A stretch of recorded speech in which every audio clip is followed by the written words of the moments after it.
Hello and welcome in this video where I show you how to create your own funnel.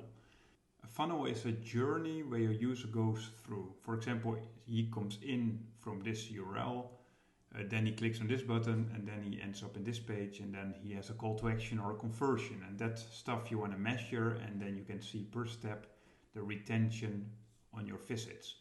So what we want to set up in this example is a funnel where people book a demo, a Calendly demo on the SaaS business schedule demo page.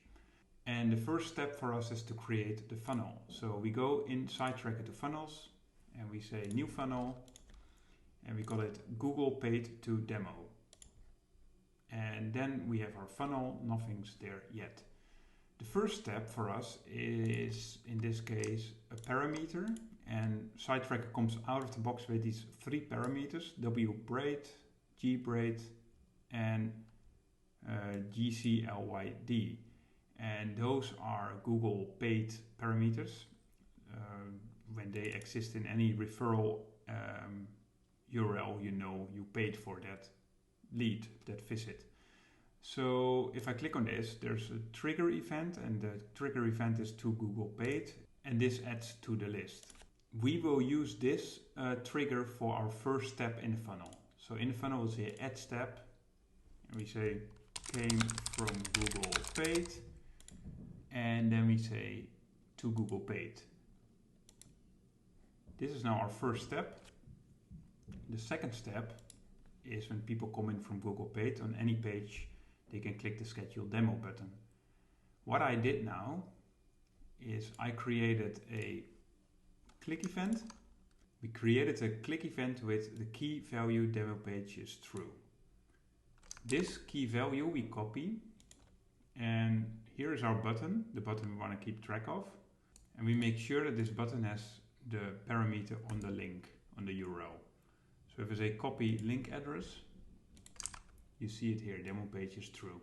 So what we do now is that this click event has a schedule demo button register, and the click event does nothing, it enters a void. This one is only there to keep track of our funnel. That's why it has a void. So let's say demo button clicked, and then we say schedule demo button register. That's the trigger. There we go. And already if we make this last 30 days, you'll see that 100% came from Google, 18 visits 100%, and then a drop of 100% because nobody clicked the demo button. And now we have a Calendly event planner here. You can, if you have Calendly standard or higher, so paid Calendly account, you can add an integration, and the moment the Calendly receives a scheduled event, Sidetracker picks that up and you can do all kinds of things with it. Next to it will be registered in the tracking session. You can also say, I want to trigger an event every time a demo comes in. And then you can take the name and the email address and save that in your tracking session, etc.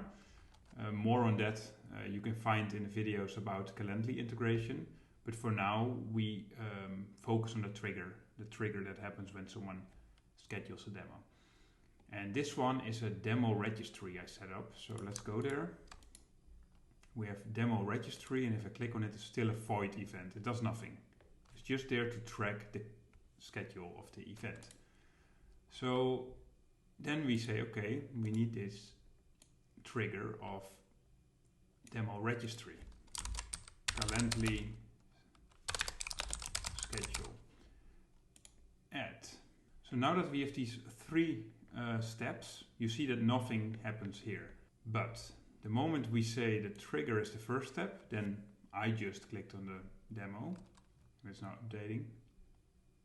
You see 100%. The second is a Calendly event, nothing happens.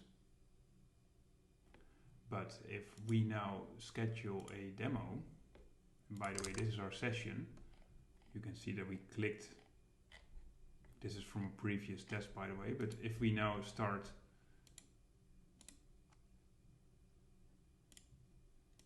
booking a demo,